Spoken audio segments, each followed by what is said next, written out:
Hello everyone, welcome to our new webinar. Today's webinar is about new ISO 14644-3 2019 version, which is Cleanrooms and Associated Controlled Environments Part 3 Test Methods. Let me introduce myself. My name is Hashim Solmaz and I'm the General Manager of Lighthouse Worldwide Solutions EMEA Operations. I am also serving to ISO TC209 as Head of Delegates in Cleanrooms and Associated Controlled Environments. I've been working in Working Group 3, which has recently finished this ISO 14644-3 Test Method Standards Revision. I'm also a chair of Cleanroom Technology Society of Turkey and serving to the board as a honorary chair in International Confederation of Contamination Control Societies. Today we are going to cover ISO 14644-3 test methods. The first edition was 2005. After the revision, the new available standard is now published in 2019 in August. During this presentation, I'm going to cover both 2005 and 2019 versions in most of the parts, especially giving what is new and what is updated in the new standard with the tables like this. So in the main frame, you're going to see here all the changes related to the main part of the standard. Especially definitions are changed, and instead of saying, for example, particle measurement, this new standard says terms related to airborne particles or terms related to air filters and systems. Here, Annex A, choice of supporting tests. It used to be a recommended test of an installation and the sequence in which to carry them out. Now it's changed as a supporting test. Here, the recommended, most of the time people were just saying, okay, if it's recommended, and if it's an informative part, I don't have to do this. Still, it's informative. I will come to this point, but this mean is used as a supporting test and a checklist. The reason we are calling informative and normative in each annexes, if this is informative, it has a different information about helping your cleanroom testing. Or if it's a normative, then you have to apply it because the standard puts a norm in order to comply with the standard. But this is informative part because some of these tests are optional for your industry, while the others are necessary to apply and to be certified. Next one is Annex B, supporting test methods.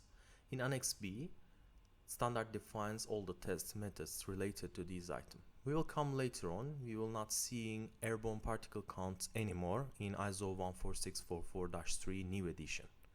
Also, there's a segregation test which was defined in B11 in the new version of this standard. ISO 14644-3 2005 version has a definition on airborne particle counts and ultra particle counts and micro counts. This is not available in the new version. It's not defining anything in particle counts. You will see in the next slide, this now moved into ISO 14644-1 part. Annex C is explaining all the test apparatus in this in terms of applying these tests on site, what kind of equipments should be available, or what kind of resolution do we need to measure, and how we will achieve these limits. If you are looking at the standard itself, it defines all the major changes as clause B7, which is installed filter system leakage test, has been simplified and corrected to address concerns over its complexity and noted errors, and guidance concerning classification of air cleanliness by airborne particle concentration has been moved to ISO 14644-1 classification standard, which was published in 2015. 15. The text of the whole document has been revised or clarified to aid in application.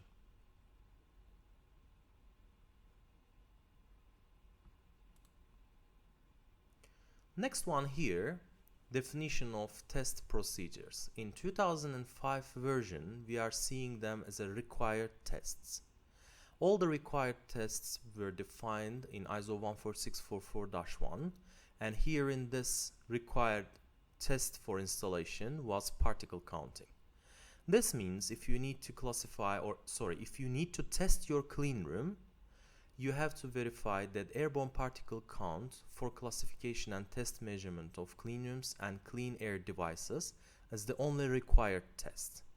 It was in 2005 version. Still, this is a required test, but this section moved to ISO 14644-1 since the new standard is not making any definition or any repeat itself in terms of defining it again in terms of airborne particle counts. Look at 2019 version. As you can see here, definition of cleanroom tests starts with cleanroom classification in terms of particle levels, and standard clearly states that this part already moved into 14644-1. Addition to this information, in the recent years there are new standards available in terms of level of surface cleanliness or air cleanliness by chemical concentration, or surface cleanliness by chemical concentration, or monitoring air cleanliness by nanoscale particle concentration are now available. These standards also put into this part as a reference. So if you have any other parameters that you need to test, you should go to -9, 8, 9, 10 or 12 in order to get all the information as a reference. So when we look at the test procedures as an optional test list in 2005 version, it starts with again the particles and then differential pressure, and all other tests are listed in this table. So let's have a look at the 2019 version. In 2019 version, we are able to see these tests are starting with air pressure difference test. There's no particle counter testing defined as a principle or procedure, or the items that you need to, equipments that you need to use to test air cleanliness by air particle counters. So a new standard starts with the differential pressure testing and airflow testing, airflow direction test and visualization, recovery test, temperature test, humidity test, installed filter system leakage test, and containment leak test with electrostatic and ion generators test, particle deposition test, and segregation test. Here in my presentation today, I'm going to cover all these parts with the tables, so you will be able to get a detailed information instead of going back and forth from the standard itself. I have a summary of principle of each method, procedure in Annex B, and apparatus in Annex C. So I put them all together in one table. I hope it will be useful for you as a reference in the future. Let's start with differential pressure test. Here the principle is the air pressure difference test should be performed after the clean room has met the acceptance criteria for air velocity. First, we have to make sure that we have air velocity test or air flow, air volume flow rate, uniformity of velocity, and other applicable tests. Then after that, this test is to verify the capability of the cleanroom air movement system to maintain the specified pressure differential between the cleanroom and its surroundings. How we will achieve this? First of all, let's start with the procedure. We have to define differential pressure target that we need to meet. And then we have to have a supply air and balancing air handling unit with the specs. Next one is cleanroom contributors like doors and windows, etc. should be closed, and permanent openings like a mouse hole or any other openings in the cleanroom which is permanent should be open. Don't try to close this permanent openings during your test, because after you finished your testing, while in operational condition or in at rest condition, these parts will be open, so it will affect your final DP values other than test reports. Before starting differential pressure testing, of course, again, air handling unit should be stabilized. In Annex C, you are going to see these apparatus here as a measurement limits. It is not defined with the specific limits because each cleanroom has its own limitation in terms of measurement. But resolution is 0.5 Pascal for 0 to 50 Pascals, and 1 Pascal resolution for the equal and larger of 50 Pascal differential pressure. Maximum permissible error here is the greater of 2 Pascal or 5% of your reading. One point I want to emphasize here, if you look at the table C1 in the new standard, mechanical gauges can be used for continuous monitoring reference, but not for testing due to potential errors. Be careful, because sometimes we are seeing a mechanical equipments on site, especially these performance qualification teams are using them as a monitoring, as a testing equipment. So you can use it as a monitoring reference, but cannot be part of your test. There are lots of contributors in this potential errors, and if you want to measure an exact number, there are devices, gauges defined in these parts. For example, electrostatic manometers, inclined manometers, or other types of devices that will allow you to make your measurement precisely. Next one is airflow test. Here, this test is performed to measure the supply airflow introduced into both unidirectional and non-unidirectional clean rooms or clean zones. If you are working on the unidirectional applications, unidirectional area, individual point of readings are important. So you can take the average of these measurements and use the area of your filter phase, then you will get this airflow rate. But if it's a non-unidirectional application, you don't have to go with these single measurement points. You can directly measure airflow with the direct equipments like a balometer. So these equipments are making a direct measurement. So you have to wait a sufficient time for repeatable readings, and the average of velocity or airflow volume flow should be recorded and then proceeded.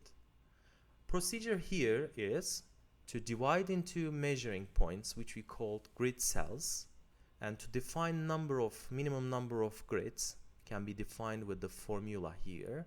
N number here is number of measuring points, while A is the measured area in square meter, and approximately 15 centimeter to 30 centimeter from the filter phase will be the measurement distance.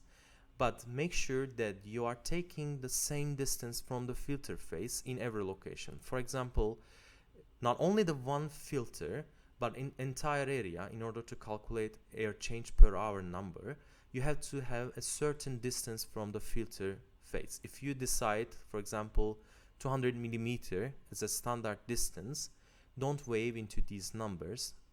Don't make it closer or make more distance to the filter phase, because it will affect your total calculation, especially your calculated flow rate. Apparatus here is the thermal 3D ultrasonic anemometers, vane type anemometers, pitot tube and manometer or tube array. Most of the time we are using thermal anemometers or vane type anemometers, but keep in mind most of the time thermal anemometers is for the duct measurements, but while the vane anemometer, vane type anemometers are okay with the filter phase measurements. And your starting point, the first ignition point for your vane type anemometer should be higher than your expected airflow. What I'm trying to say here is Sometimes vein type anemometer says 0.5 meter per second measurement, while you need to catch more than this as a lower measurement. Resolution and maximum permissible error also defined in the standard, which I also introduced here in the table. Next one of our supporting tests is airflow direction test and visualization. Here, the reason for this test is to demonstrate that the airflow direction and its uniformity of velocity conform to design and performance specifications. We are using a different methods here. The standard defined 4 different types of methods. One could be tracer thread method, or tracer injection, or airflow visualization method by image processing with a computer, and the last one is airflow visualization method by the measurement of velocity distribution. Here for the procedures here A and B, visualized by the use of fiber trace thread or tracer particles. Device such as video cameras, you are recording the profile and making a validation of this location. For C, it's completely an image processing process with the computer. And the last one is velocity profile measurement with 3-dimensional ultrasonic anemometer defined in apparatus section as well. Other than 3D ultrasonic anemometers, you can use thermal anemometers and aerosol generators to run these tests in order to visualize your airflow and defining its direction. Next one here is the recovery test. To determine whether the clean room or clean zone is capable of returning to a specified cleanliness level within a finite time after being exposed briefly to a source of airborne particulate challenge. Procedure here defined as set up to the particle counter in accordance with the manufacturer's instruction and the apparatus calibration certificate, and the B, the particle size should be less than 1 micrometer. This is recommended also for the light scattered airborne particle counters. You have to have 1 micron particle channel or less in order to define recovery test results. C, the clean room should be contaminated. This contamination will be with an aerosol while the air handling units are in operation.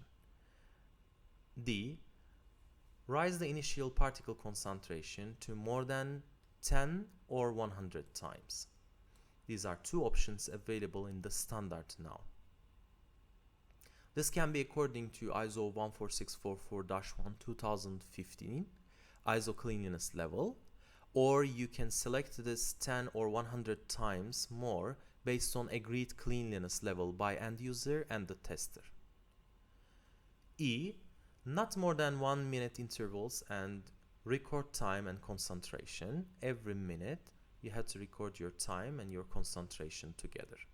To report this results, you have this x-axis as a linear, as a time every minute, and y-axis as a logarithmic, as a concentration of particles. And the apparatus that we are using for this test is the particle counter, aerosol generator, and the suitable test aerosol substance for the clean room itself. Make sure you have diluter available if necessary to reduce the concentration of particles, because technically there is a limit of particle concentration for each particle counter, and if you exceed this level you will have a coincidence error, or you may even harm your particle counter due to high concentration of aerosols. Here is the calculation equation. Here R is the recovery rate, T difference is your start and end time difference, C is the time start and end of your concentration value. For example, if you clean your clean room 100 times in 5 minutes, if you put it together, you are going to get 0.92. Most of the people, when we are discussing about these numbers and calculations, everybody is asking the same question. I'm sure now you are start typing your question, but here there is no limit or definition in the standard. It should be between yourself and your supplier if you are taking this responsibility of this service, or if you are offering a service to third party. From the beginning with your protocol, you will clearly state that your expectation is this as a pass value or fail. Other than this, the standard clearly states that under test report section, the test result, including data reported as specifically required in the relevant clause of Annex B, and a statement regarding compliance with the claimed designation. So it will be compliant, but what? There's nothing as a limit defined in the standard. You have to define your own recovery test R number. Next test is the temperature test. The proposal of this test is to verify that the air temperature levels are within the control limits over the time period.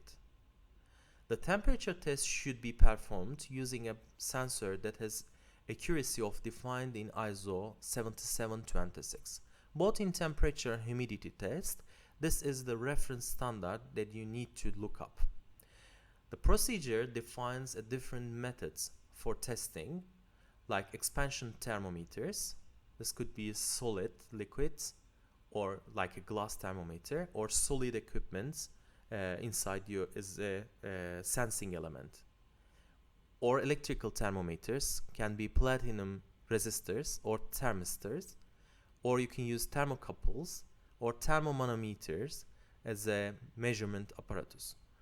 Here, the most important part at this point is you have to define your sensitivity, the measurement sensitivity, and select a suitable equipment in order to get a right measurement. Again, in this apparatus section, you are going to see the minimum measurement resolution requirement for the apparatus is 20% of the allowable temperature range for the difference between the set point temperature and the permissible range of variation allowed from the set point. Next one is the humidity testing. Again, the same thing. The purpose of this test to verify moisture expressed as relative humidity or a dew point. Levels are within the control limits over the time period. Again, it refers into ISO 7726, and typical sensors listed in the standard is dielectric thin film capacitors, humidity sensors, and dew point sensors or psychrometers. Dew point hygrometers, as an example, psychrometers could be your apparatus defined in the standard clearly, and electrical conductivity variation hygrometers. This can be lithium chloride hygrometers or capacitance hygrometers. All the detailed information can be found in ISO 7726. Next one, and I think one of the most important part of this supporting test, is installed field system leakage test. Our main objective in the clean room is to keep clean room clean. There are a couple of contributors. One of them, you shouldn't bring contamination from outside to inside. That's why we have a special design in each clean room and gowning procedures in place. Another is, if there is any generation inside the clean room, you will take this contamination out with the exhaust system. But most important is, we have to take the clean air, filtered air, every time from our air handling unit, thanks to HEPA filters. But testing HEPA filters is important parameter for our ISO 14644-3 test methods. Here, installed filter system leakage test is to confirm that the final high efficiency air filter system is properly installed by verifying the absence of bypass leakage in the air filter installation and the filters are free of defects. Most of the time, people are confusing with having a HEPA filter efficiency testing at the manufacturer's site. That's completely different. We are not testing whether the HEPA filter is H13, H14, whatever. This test is based on other standards available and has to be done by the filter manufacturer. Normally, when you buy a new set of HEPA filters, each HEPA filter should be tested according to the available standard at the factory to make sure that the material itself is suitable and integrity is complete. What we are doing here is we are just testing our filter, installed filter, whether we have any leakage around the gasket, or due to physical or mechanical damage of the filter, any leakage from the side connections or the defect on the surface of your HEPA filter. So don't get confused. We are not certifying our HEPA filter. We are just testing it as an installed filter system leakage. So the procedure here is we are introducing an aerosol challenge to the upstream of the filters, and we are scanning downstream of the filters and support frame of sampling in a downstream duct. The method, there are two methods available for doing a filter testing. Aerosol photometers as a measuring a mass concentration, particle counters which are measuring numbers of particles exactly. We will come to a conclusion with what are the difference between aerosol photometers and particle counters later on, but I want to emphasize here that the apparatus section, which is C8, aerosol photometer, can be used for this operation. Aerosol generators, this can be pneumatic or thermal aerosol generators, depending on your application. Particle counters, aerosol diluters, and aerosol substances can be used for this testing.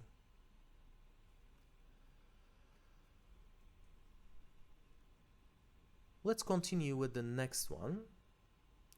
I have to emphasize here there are required calibration certificates according to B75, and it indicates that the aerosol photometer, particle counter, as well as aerosol generator will require a certificate for a valid certificate before testing.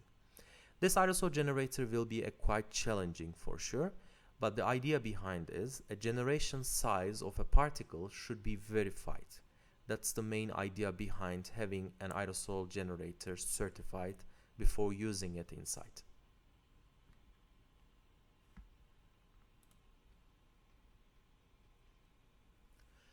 Next supporting test is containment leak test. This test is to perform to determine if there is an intrusion of unfiltered air into the clean room or clean zones from outside the clean room or again clean zone enclosures through joints, seams, doorways, and pressurized ceilings. This containment leak test assume that your clean room internally is completely clean, but while you are maintaining a certain differential pressure, any openings may not be an issue. But especially with a change and variance in your differential pressure, if there is any openings from your joints, seams, or doorways, pressurized ceilings, then you may introduce particles from outside to inside of your clean room. That's why there's a procedure clearly defines the measurement parameters. First of all, measure the particle concentration outside the cleanroom enclosure immediately adjacent to the surface of doorways to be evaluated. This concentration should be greater than the cleanroom concentration by a factor of 1000 and equal to at least 3.5 million particles per cubic meter at the particle size to be measured. If the concentration is less, then generate an aerosol to increase the concentration from outside, so it will allow you to verify that the high counts, high particle concentration is not interfering inside your cleanroom. First, you will start checking the leakage through the construction joints. This can be joint of your cleanroom wall panels or ceiling or even the surface that has a connections within between. Your scan rate will be again 5 centimeter per second. Here it was saying minute. I'm sorry for this. 5 centimeter per second at 5 centimeter distance. If you have a 0.01 times equal number of leakage for particle counter or 0.01% for photometer, you have to record these measurements. This means that there is a containment leak available at these locations. Two options are valid here again. You can use your aerosol generator with your particle counter or aerosol photometer. If you are using particle counter, then you may need again a diluter because of a high particle counts, especially outside ambient air, to test the high level of particles from outside. You may need to have a diluter installed into your system. Diluters, by the way, technically they are diluting the number of particles, for example 1 to 100, which means 99% of all contamination goes directly to the bypassing line, while you are getting 1%, but all the counts are multiplied with 100 times. So for example, if your particle counter has 1 million particles per feet cube or 3.5 million particles per meter cube, then you can go up to 100 million particles per feet cube. So this will allow you to see more particles than the particle counters cannot really see due to coincidence error or the contamination. Another supporting test is electrostatic and ion generation test. This test is to evaluate electrostatic voltage levels on objects, static dissipative properties of materials, and the performance of ion generators used for electrostatic control in your clean room. The ion generator test is performed to evaluate the ionizer's performance in eliminating static charges from the surface. As a procedure defined in B9, electrostatic test is to adjust, first you have to adjust output of electrostatic voltmeter or field meter to 0 by presenting the probe to face and grounded metal. Ion generators consists of measurements of both discharge time and offset voltage. If you take a look at an apparatus part C10, electrostatic voltmeter can be used as a high resistance ohm meters as well. There's a measuring limits and resolution also described in the standard. Next one is the particle deposition test. This purpose of the test is to verify the quantity and the size of particles deposited from the air in the clean room onto a surface over an agreed period of time. Most of the industries are now considered having particles at the surface other than particles at the air. We all know that the airborne particles will be accumulated in the surface, so particle deposition test is directly related to these deposited particles at the surface of your clean room. This can be a surface of your equipment or any surface from the material itself, or in like electronic industries or optical industries, your sensitive equipment. First, make sure that ventilation systems are on for testing. Identify each witness plate with background concentration. Maintain 10% of witness plate as a control part.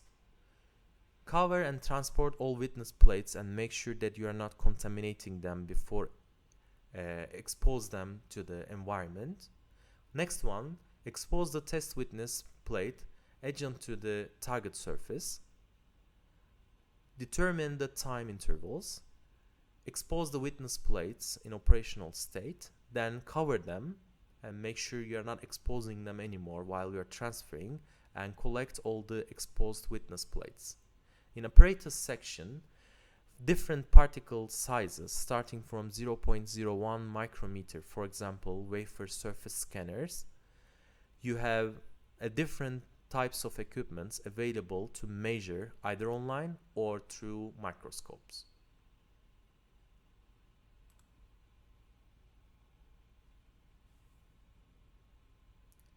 The next test is the segregation test.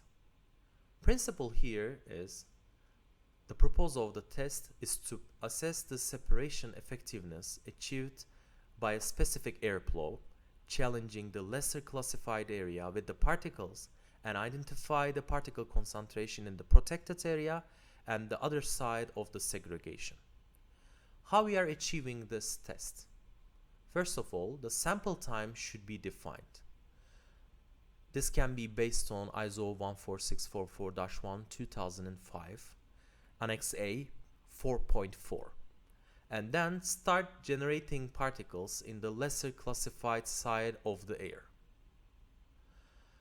assuring that the momentum of the challenge leaving the test apparatus doesn't overpower the air barrier.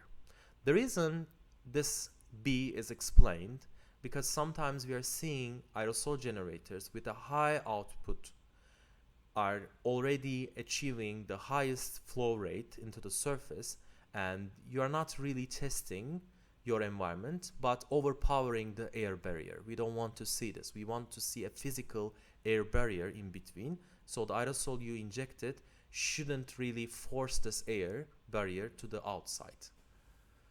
And record the particle concentration in the lesser classified area at each probes. A minimum of 3 1-minute measurements should be taken. Note to this entry is that dilution device can be required when measuring the high concentration, as we discussed about, in order to protect our particle counter and not get a coincidence error. Record the particle concentration in the protected area at each probes. A minimum, again, 3 1-minute measurements should be taken. Apparatus here is the particle counters and aerosol generators. A suitable source of aerosol should be used, as well as dilution system if required. Here is the calculation of your segregation test. This is explained with PIX, which is protection index. Cx is the average particle concentration at the measuring point X, expressed in particles per cubic meter for particle equal and larger than 0.5 micrometer.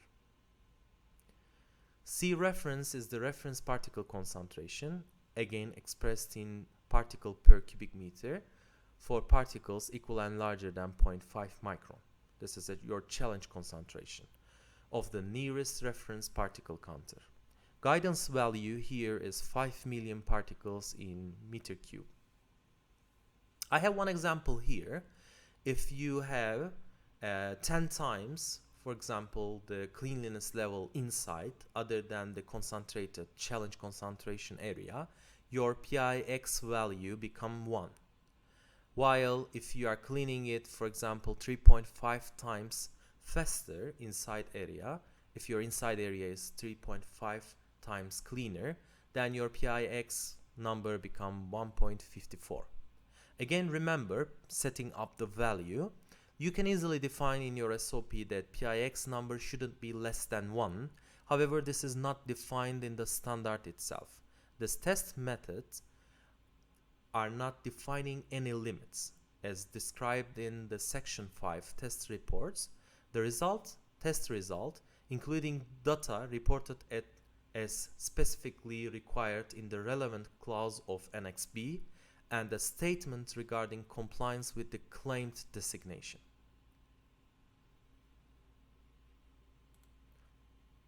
So we came to end of our presentation. I'll take a couple of questions, but I'm seeing other questions as well. Definitely we will come back to you to answer all these questions. Let me take a couple of them here. Okay, one question that's interesting. Which supporting tests should be included to cleanroom performance qualification? So it is it's depending on your industry. For example, we know that the ion generation test is a supporting test as well.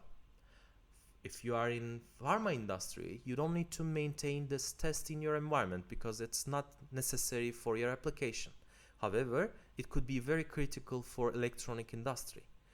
Or if you are maintaining, for example, segregation test, if you believe that the all openings and surrounding environments are affecting your internal air quality, then you can pick this segregation test and put it as a necessary test under your standard operation procedure, and you can ask this test as a reference test for your validation.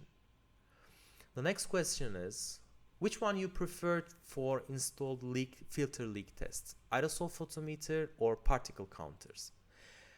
That's one of the best questions so far, because everywhere when we are visiting people, when we're discussing with our customers, everyone is asking the same question. Would you prefer having aerosol photometer as a test equipment for installed filter leakage test or particle counter instead? My answer here is each has an important point. For example, pros and cons. For example, aerosol photometers are very good equipments if you are handling with a huge air handling units and the centralized aerosol generation. If your system is designed based on this, you can use the aerosol photometer.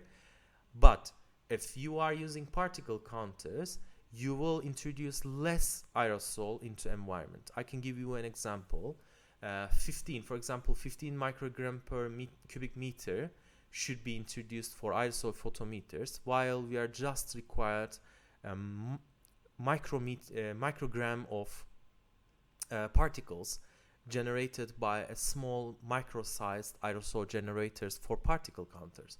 This is also protecting your air handling unit as well as your ducting system, because this aerosol you are inserting into your HVAC system is not going anywhere. It will remain inside your ducting system.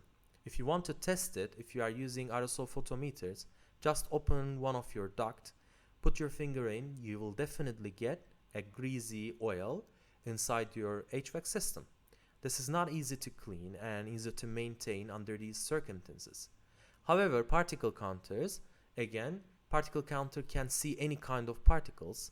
You're not able to calibrate this for a specific particles generated by a different substances. That's why if you are making a test in a non-clean environment just to verify that your final leakage at the filter gasket, you have to be very careful, because if you have particles on the other side of the filter face, especially right after a new construction, you will have a lot of issues with the particles available in surrounding environment in your downstream, because this device will see all these particles as a contamination from upstream to the downstream.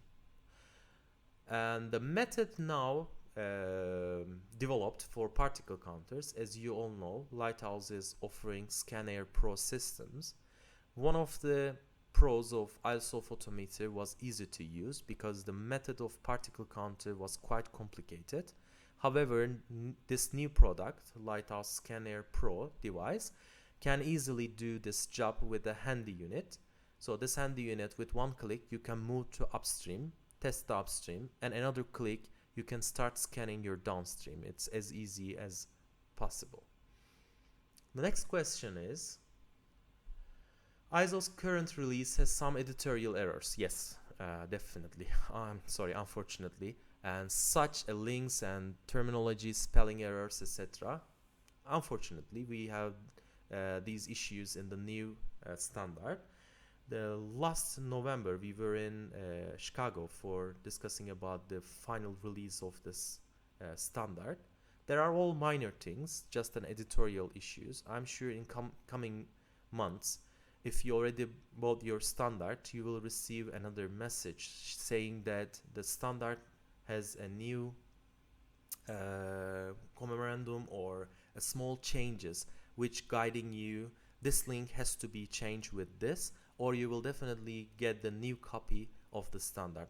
Please keep in mind, nothing will change. It's just a minor typos and the link problems, the broken links, or link number says, for example, 422, but it takes you to 5, or it says 3, but it's supposed to be 2, something like that. It's not a major problem, but definitely it will be fixed. Let me answer another question as a final, because we are finishing our time. And cleanroom validation means cleanroom testing. Is that true? So that's a good point, because when we define cleanroom validation, this can be anything. The test we are performing in our cleanroom, technically HVAC performance qualification. So most of the areas, this is known as cleanroom validation. However, cleanroom validation could be anything related to cleanroom itself and any parameters that you can validate down the road. But it is better to call it performance qualification in your HVAC system.